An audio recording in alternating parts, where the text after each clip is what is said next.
যেমন দেখেন, আপনি যদি এখানে এই পেপারটাই দেখেন, নিমতলী ২০১০ সালে নিমতলীতে আগুন লাগছে। তার আগের কাহিনী ২০০৯ সালে চায়নার সাথে শেখ হাসিনার বৈঠক, অর্থনৈতিক সহযোগিতা চুক্তি।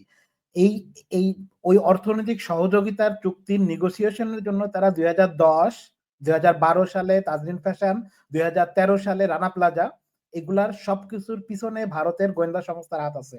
এবং ২০১৬ সালে ভারতে ৩০ বছর মেয়াদী চায়নার সাথে রাষ্ট্রপতি সফরের সাথে একটা হয়েছিল, সেখানে ২৪ বিলিয়ন ঋণ দেওয়া হয়েছিল, ২৪ বিলিয়ন ঋণের।